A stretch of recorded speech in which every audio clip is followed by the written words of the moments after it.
रना रना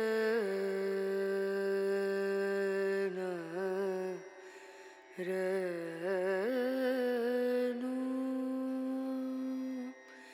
रे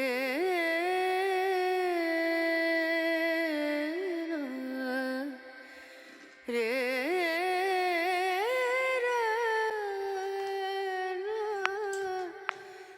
good morning, কেমন আছো সবাই? নমস্কার, আমি পিঙ্কি ত্রিপুরা থেকে বলছি। আমার আরও একটি নতুন ভিডিওতে সকলকে জানাই অনেক স্বাগত। আমিও ভালো আছি। আজকে আরেকটা নতুন দিনে নতুন সকালে আবারও শুরু করে দিয়েছি। ঘুম থেকে উঠেছি আজকে 5:45। ইচ্ছে করে আজকে একটু দেরি করে উঠলাম। তো যাই হোক, উঠেই কিন্তু শুরু করে দিলাম সংসারের সমস্ত কাজ। উঠেই ফ্রেশ হয়ে গেছি, দরজা জানলা খুলে দিলাম। তারপর আস্তে আস্তে লেগে পড়ব সংসারের কাজে কোমর বেঁধে।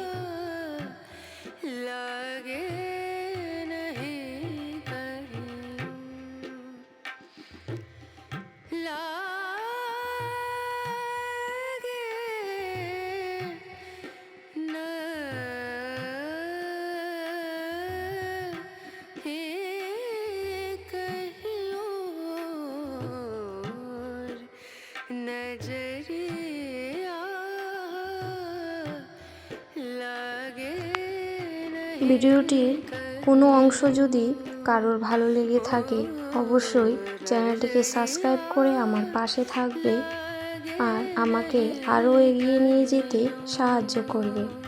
তোমাদের সুন্দর সুন্দর কমেন্ট আমাকে কিন্তু আরও উৎসাহিত করে নতুন ভিডিও করার জন্য। ভিডিওটি তোমরা কেউ স্কিপ করো না, যে যতটুকু দেখার ছেড়ে দিও। কেটে কেটে ভিডিও দেখে কমেন্ট করার কোনো দরকার নেই। যে যতটুকু ভালো লাগে ততটুকুই দেখো, এটাই বলতে চাই। তো আমার কিন্তু এখানে একটা রুম ঠিকঠাক বা গোছানো পরিষ্কার সব কিছু হয়ে গেছে। তারপর চলে এসেছি ড্রয়িং রুমটাতে।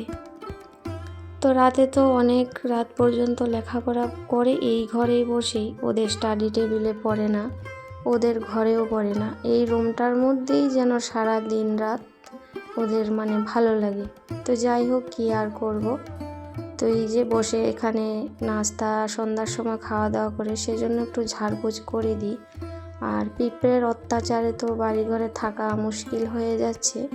যখনই যেখানে কিছু পড়ছে না একদম সেখানেই দল বেঁধে আসছে, আর শরীরে পড়লে তো ভীষণ কামড় দেয়। তো এরই মধ্যে অনেকটা সময় পরে কিন্তু আমি স্নান করে পূজা দিয়েছি, তারপর কাপড় চোপড় ধুয়েছি। তো আজকে যেহেতু একটু লেট করে উঠেছি, সেই বুঝেই কাজগুলো শুরু করলাম। তারই মধ্যে আমার মোরগ নিয়ে আসলো, দেশি মোরগ কেটে ধুয়ে টুয়ে নিয়ে আসছি। আর এই যে সমস্ত কিছু কিন্তু রাতেই আমি পরিষ্কার করে রেখেছিলাম। ধনে পাতা, কাঁচা লঙ্কা, তারপর শাক, তারপর মূলোর ডাঁটা, ডাঁটা সমস্ত কিছু কিন্তু কেটে রাতেই রেখেছিলাম। সেই জন্য আজকে দেরি হলেও কিন্তু কোনো সমস্যা নেই। আর আজকে একটু মরিচ পেস্ট করে রাখবো, সেই জন্য একটু সেদ্ধ করে নিচ্ছি। তো রান্না করতে কিন্তু বেশি সময় লাগে না। আসল হয়েছে সবজিপাতি কাটা, তারপর মশলা যদি তৈরি থাকে বেশি সময় লাগে না। কিন্তু সব কিছু তো আর কেটে রাখা যায় না। কোনো দিন দেখা যাচ্ছে যে আগের দিন সবজি নিয়ে আসছে, পরের দিন রান্না করাও যায় না, থেকে যায় অন্য কিছুর জন্য। তো সেই জন্য তো রাতে যেহেতু শাকগুলা পরিষ্কার করে রেখেছিলাম, সেই জন্য কিন্তু অতটাও সময় আমার আজকে লাগেনি। তারপর রান্না করতে করতে এখন আজকে একটু চা খেতে লেট হলাম। তারপর আবার ওই যে ছেলেকে আনতে যেতে হবে, সে তো একটা চাকরি রয়েছে রোজকার দিনের। সকালে একবার দিয়ে আসলাম, তারপর ওই জন্য আরও দেরি হয় আর কি। ওইখানেই তো আধ ঘন্টা আমার লেগে যায়, তারপর ওকে আনতে যেতে হয়।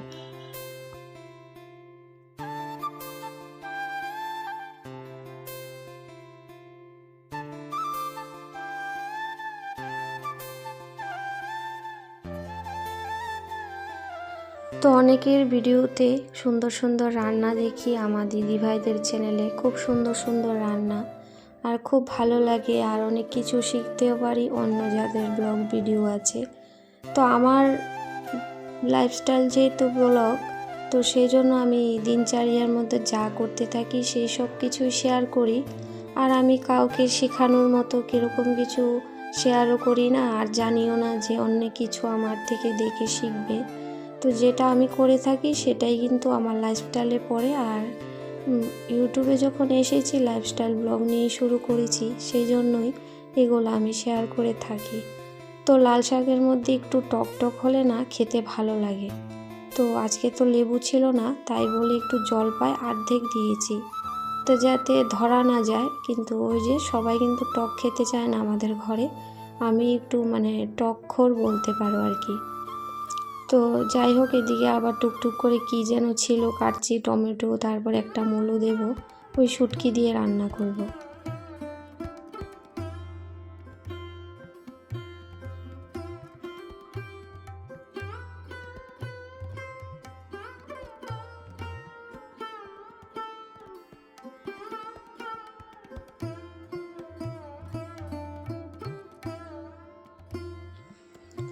তো অনেকের ভিডিওতে আমি মাছগুলা দেখে থাকি, এটা তো পমফ্রেট মাছ নয়, কি মাছ বলে আমি জানি না, কারণ আমাদের এখানে আমি দেখিনি এই মাছটা। কিন্তু শুটকির মধ্যে এটা হয়েছে রানী শুটকি, আর নাম হয়েছে রানী শুটকি, রাজা শুটকি আছে কি না তাও জানি না। তো যাই হোক, এই শুটকিটা কিন্তু এই নতুন, দেখেই বোঝা যাচ্ছে শীতকালের। আর মেথি ফোড়ন দিয়েছিলাম, তো যে কোনো সবজিতে মেথি ফোড়ন দিলে ভালো হয়। আর মেথিগুলা কিন্তু আমি উঠিয়ে ফেলে দিয়েছি বেশিরভাগ, কারণ ওই ফ্লেভারটা আসলেই চলে আর কি। আর মেথি তো মুখে পড়লে বেশি একটা ভালো লাগে না, কিন্তু গন্ধটাই খুব ভালো লাগে। তো এর মধ্যে কাঁচা লঙ্কা দিয়ে দিলাম, আর পরে নামানোর আগে ধনেপাতা আর রসুন দেব। তো এইভাবেই আমি শুটকি সচরাচর রান্না করে থাকি, সেই জন্য শুটকিটা আমার খুবই ভালো লাগে। তো ওইদিকে রান্না করতে করতে সবজিপাতিগুলোও একটু গুছিয়ে রেখে দিলাম। আর এখন তো শীতকাল, ফ্রিজে না রাখলেও চলে। আর টমেটো তো ফ্রিজে রাখলে পাকতেই চায় না, নরম হতে চায় না, পাকাই আছে, কিন্তু ওই যে বাইরে রেখে দিলে একটু নরম হয় আর কি। আর এখানে যে গুঁড়ো মশলা দেব, দিয়ে জিরে ধনে আমি ঘরেই বানিয়েছি, এগুলা দিয়ে এখন মেখে রেখে দেবো। আধ ঘন্টার উপরেই হয়ে যাবে, কারণ এই সময়টাতে আমি কিন্তু স্কুলে যাব, ছেলেকে আনতে সময় হয়েই গেছে। তো আজকে কিন্তু আমার এখনও চা খাওয়া হয়নি। তো কি করব বলো, প্রত্যেকটা দিন তো সমান না, কিন্তু কাজ তো করতেই হবে। খাই আর না খাই, খাওয়া দাওয়া পরে হলেও চলবে। আমার খাওয়া নিয়ে না কোনো এত টেনশন নেই নিজের জন্য, ওই বাচ্চাদের জন্য চিন্তা করি, কারণ ওদের যদি খাওয়াটা টাইম মতো না হয় তাহলে চিল্লাচিল্লি শুরু হয়ে যাবে। তো যাই হোক, যদি বেশি খিদে পায় রাতের ভাত আছে, তাড়াতাড়ি করে গরম করে দিয়ে দেব। তারই মধ্যে চাটা ছেঁকেই কিন্তু আমি আবার না দেখছি ঘড়ির কাঁটা, একটু সময় আছে। তো এই যে বাটা মশলাটা দিয়ে আমি শুটকির তরকারিটা আমার হয়ে যাবে। তারই মধ্যে আমি ফট করে চাটা খেয়ে, আজকে তো নাইটি পরেই আছি, সেই জন্য এই চুড়িদারটা পরা থাকলে আমার সুবিধা হয় জানো তো। তো দৌড়ে আমি চলে যেতে পারি স্কুলে। তো এদিকে নিচেও চা দিয়ে আসবো, আজকে যেহেতু মঙ্গলবার, তো বাজার তো বদ্ধই আছে। তো আর তারপর ছেলের জন্য চাটা রেখে দিয়েছি, ও কাছেই গেছে টিউশনে, ও কিছু খেয়ে যায়নি, এসে পড়বে এক্ষুনি।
তো স্কুল থেকে এসে কিন্তু চিকেনটা বসিয়ে দিয়েছি আর তারই সঙ্গে একটা মশলা বেটে নিচ্ছি। এখানে আছে লং, গোলমরিচ, এলাচ, দারচিনি আর সঙ্গে আছে মোটা জিরা, মানে মিষ্টি জিরা ওইটাই, বা কেউ মৌরি বলে থাকে। তো এখানে যেই মশলাটা কাচিয়ে নিচ্ছি ওইটা কিন্তু একটা প্লাস্টিকের বোতল কেটে এভাবে আমি রেখে দিই। তো মশলা সবসময় অনেক সময় দেখা যায় যে লঙ্কা বাটবো, কিছু বাটবো, তো এইসব জিনিস দিয়ে না টানলে পরে একটুও কিন্তু লেগে থাকে না।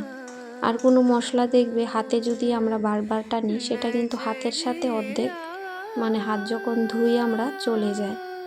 তো যাই হোক, আমার চিকেনটা একদম রেডি আর খুব সুন্দর একটা গন্ধ ছেড়েছে ওই যে মৌরিটার জন্য। আর এখানে একটা পিঠে বানানোর জন্য পাতিল, তো পাতিলটা হচ্ছে এখন গরম করব। তো যে কোনো নতুন পাতিল যদি তোমরা নিয়ে আসো, এটাকে একদম গ্যাসটাকে স্লো করে 15 থেকে 20 মিনিট এভাবে বসিয়ে রাখবে। বসিয়ে রাখলে দেখবে কোনো দিনও কিন্তু তোমার হাঁড়ি বা পাতিল ফুটবে না, ফেটে যাবে না। আর এই দেখো, ঠান্ডা হওয়ার পর এটাকে হয়েছে আমরা এরকম করে রাখবো। আর যদি এরকম করে রাখি তলায় কিন্তু ঠান্ডা লাগে আর সেজন্য পাতিল ফাটে। তো এই কথাটা কিন্তু আমি আমার শাশুড়ি মায়ের থেকে জেনেছি, তখন থেকে আমি এরকম করে মানে উবুর করে রাখি। তো যাই হোক, আজকের ভিডিওটি কেমন লেগেছে অবশ্যই কমেন্ট করে জানিও। ভিডিওটি যদি ভালো লাগে অবশ্যই সাবস্ক্রাইব করে চ্যানেলটিকে আমার পাশে থেকো। তোমাদের ভালোবাসা আমার অনেক অনেক দরকার।